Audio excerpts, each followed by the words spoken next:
Hi, this is John Linneball from John Linneball Tutoring, and this is how to study for the SAT and ACT, American Idiom Part 3, Crazy Stupid Words and Phrases.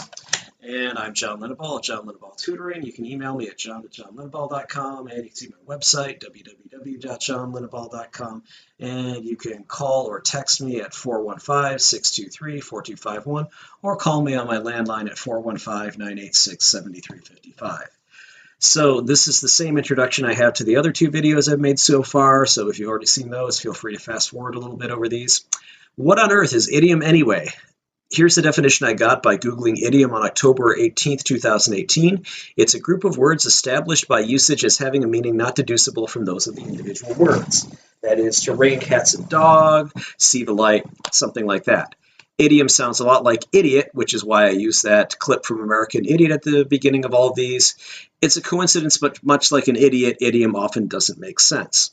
For example, British and Australian YouTubers often use different to rather than different from or different than, which would be the American idiom. Since the SAT and ACT are both given by U.S. companies and meant for U.S. college admissions, they generally use American idiom. Idiom is related to diction, or idiom can lead to addiction. Ha ha ha. Another way to see it is that idiom is just the way of saying things. It's diction. Diction can be defined as a style of speaking or writing determined by the choice of words by a speaker or writer. Diction, or choice of words, often separates good writing from bad writing. It depends on a number of factors. First, the word has to be right and accurate. And it also should be appropriate for your audience. So diction is an important part of setting the correct tone of your writing. I'll do a separate video on this later, I promise. Selecting the correct words, that is proper diction, is very important, and knowing the proper idiom for the audience you are addressing is part of proper diction.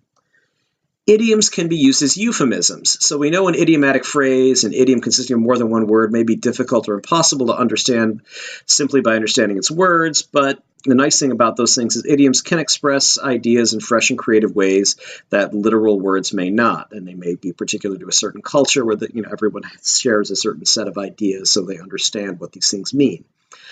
Now, a euphemism has been defined as a mild or indirect word or expression substituted for one considered to be too harsh or blunt when referring to something unpleasant or embarrassing. Google accessed December 31st, 2018, that's today at 3:12 p.m. Idioms are often used as euphemisms, that is, nicer words, to describe unpleasant people, things, conditions, etc., or to avoid being rudely direct, that is, harsh or blunt. Excuse me. There are euphemisms we can use for crazy, and there's certain idioms we could use. So one common one in American English is to say that something is a few blank short of a blank.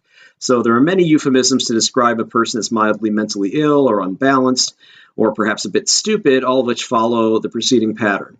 He's a few sandwiches short of a picnic. So here we see this here, a few sandwiches short of a picnic. She's a few tiles short of a roof. He's a few bricks short of a full load. So here we show a load of bricks. And you can make up your own idioms. I've heard a few, like he's a few French fries short of a value meal. So excuse me, any of those things could work as a euphemism for crazy or stupid. So there are more crazy idioms related to the whole you're a few inches short of a yard, something like that. You can say something like you're not playing with the full deck, the cheese fell off his cracker. The idea is that something important is missing, so the person's not quite complete. So we have the Calvin and Hobbes cartoon, which was below, but I moved it over here. I'm not playing with a full deck, says Calvin, and Hobbes says, huh, that's what people say. And here we can see an image of a deck of cards where the box isn't full, so whoever's using this card to play cards, or this deck to play cards, I should say, is not playing with the full deck. There are even more crazy idioms. He or she isn't all there.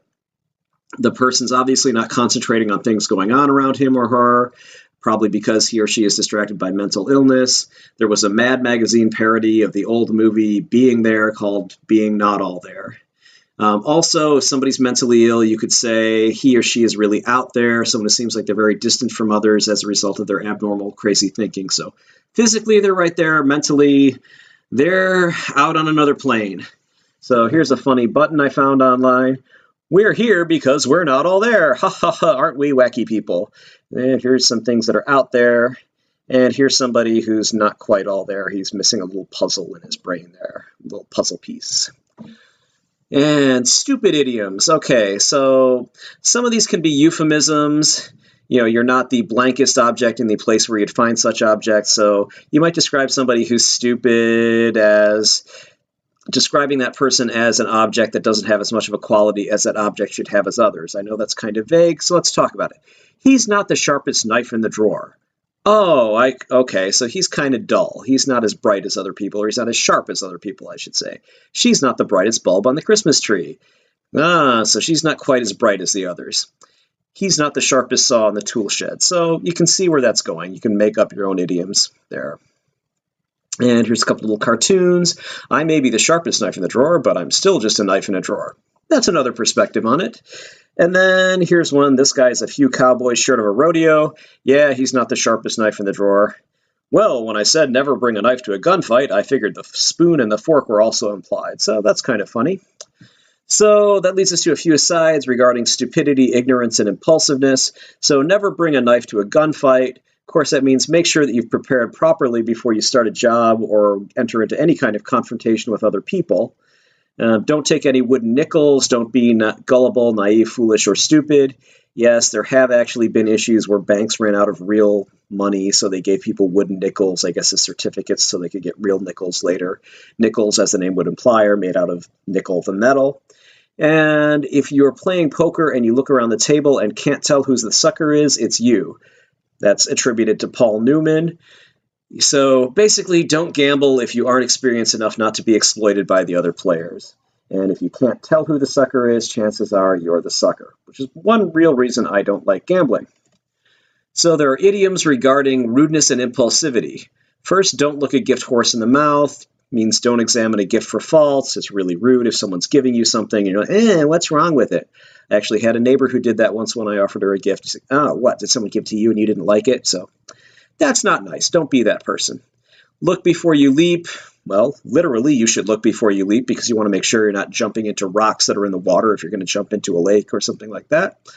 Or look both ways for cars before you walk across the street. I'm sure your mother taught you that when you were little. And see also measure twice, cut once. So here we have a humorous, ha ha ha, this person didn't measure twice and cut once, so it's cut off. And then think before you start bending metal. Here's a guy bending metal. That's really common in auto body shops, is you want to make sure you know what you're doing before you start bending auto panels and things like that. Otherwise, you may end up paying for replacement parts for the car that you were working on.